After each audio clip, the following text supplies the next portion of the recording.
não há como pensar Machado de Assis como não sendo um escritor já moderno. Eu acredito que a modernidade literária no Brasil surge já ali no fim do século XIX, naquelas 2 últimas décadas, no finzinho já do Império, com a publicação, por exemplo, do Memórias Póstumas de Brás Cubas, em 81.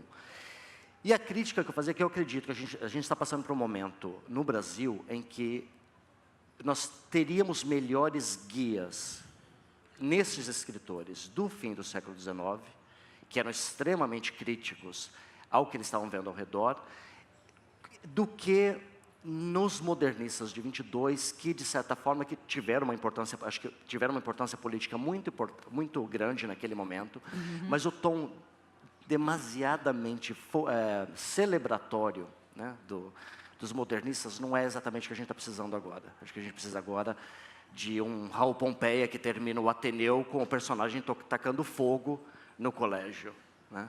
Ou a poesia extremamente satírica do Luiz Gama, que você lê algum, como o Barão da Borracheira, por exemplo, certos poemas satíricos dele, e você fala, como os trechos que você leu, que você fala, o Brasil realmente não parece mudar a partir do século XIX em diante, né? Então, eu acho que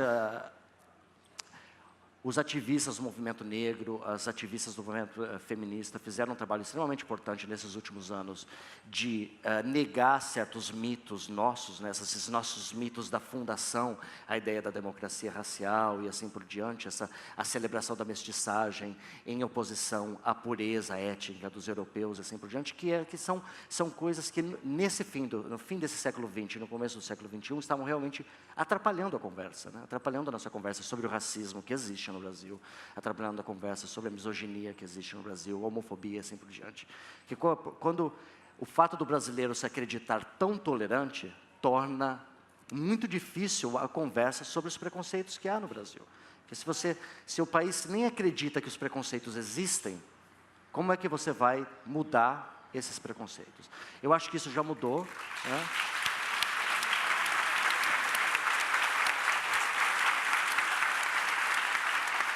Obrigado, queridos. Eu acho que eu fico muito feliz, por exemplo, de chegar agora no Brasil, não só estar participando da Flip, o festival mais importante do país, ao lado da Lígia, discutindo o trabalho do Luiz Gama, ver lá da Alemanha, que está acontecendo agora no MASP, essa exposição chamada Histórias Transatlânticas. Eu passei pelo Museu Nacional de Belas Artes, no Rio, e vi que a exposição, no momento, uma exposição sobre a contribuição do negro na arte brasileira. É muito importante ver isso acontecendo, sabe? Ver uma maior abertura para a literatura feita por mulheres, por negros e por homossexuais e assim por diante. Não porque são negros, não porque são mulheres, não porque são homossexuais, mas porque a melhor literatura do país está sendo produzida por todos esses grupos.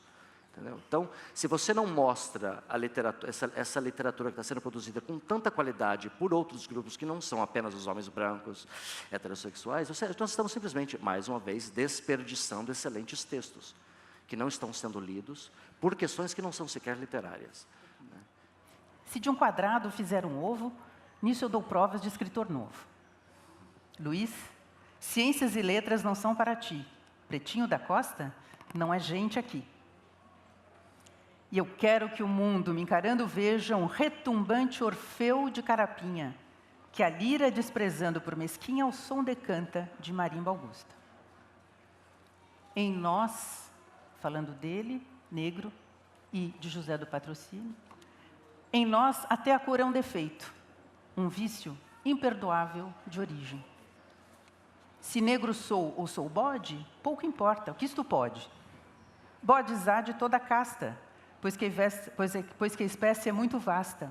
Há cinzentos, arrajados, baios, pampas e malhados, bodes negros, bodes brancos, sejamos todos francos, uns plebeus e outros nobres, bodes ricos, bodes pobres, aqui, nesta boa terra, marram todos, tudo berra. Luiz Gama foi o primeiro poeta também que louvou a mulher negra. É o primeiro poema na literatura brasileira que é dedicado à mulher negra num registro interessante. E ele diz assim: meus amores são lindos, cor da noite, recamada de estrelas rutilantes. Tão formosa, crioula, ou tetes negra, tem por olhos 2 astros cintilantes. A voz traduz lascívia que arrebata, é coisa de sentir, não de contar. Um dos alvos preferidos do Luiz Gama, que também foi um jurista, um advogado, autodidata, era a justiça e os seus representantes. Então ele diz, por exemplo, a justiça, por ter olhos vendados, é vendida por certos magistrados, que o pudor, trancando na gaveta, sustentam que o direito é pura peta. A gente está falando de 1859. Alguma coisa mudou? Tem um refrão dele num outro poema em que ele diz assim: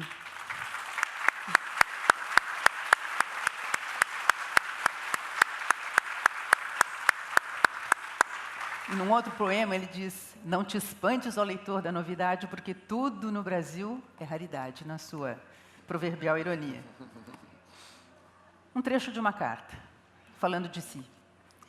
Nasci em Salvador, a 21 de junho de 1830. Sou filho natural de uma africana livre, Luísa Maim. Africanos que, diga-se de passagem, naquele momento também são estrangeiros, guezenos, como a nossa Medeia da abertura. Luísa Maim, que mais de uma vez foi presa como suspeita de envolver-se em insurreições de escravos que não tiveram efeito. Meu pai, não ouso afirmar que fosse branco, porque tal afirmativa no Brasil seria um grave perigo perante a verdade. Foi rico, criou-me em seus braços, mas reduzida à pobreza extrema, vendeu-me como escravo. A liberdade é mais cara a quem a perde. Fiz versos, escrevi para muitos jornais, e em 1868 saí para o Foro e para a Tribuna, onde ganho pão para mim e para os meus, e para os míseros escravos que, em número superior a 500, tenho arrancado as garras do crime. Eu tenho um sonho sublime. Um Brasil americano, sem reis e sem escravos. Sim, milhões de homens livres, nascidos como feras ou como anjos nas fúlgidas areias da África, roubados, escravizados, sem direitos, sem família, sem pátria, sem religião, vendidos como bestas, transformados em máquinas, condenados à luta de todas as horas e de todos os dias, que recebiam uma carabina envolvida numa carta de alforria, com a obrigação de se fazerem matar a fome, a sede e a bala nos esteios paraguaios. Voltavam os olhos ao território brasileiro, aqueles que nos campos de batalha caíam, saudando o glorioso pavilhão da terra dos seus filhos. Essas vítimas, que com seu sangue, com seu trabalho, com a sua bravura, com a sua própria miséria, construíram a grandeza desta nação, jamais encontraram quem, dirigindo um movimento espontâneo e desinteressado, lhes quebrasse os grilhões do cativeiro. Sim, sou abolicionista sem reservas. Sou cidadão. Creio ter cumprido o meu dever.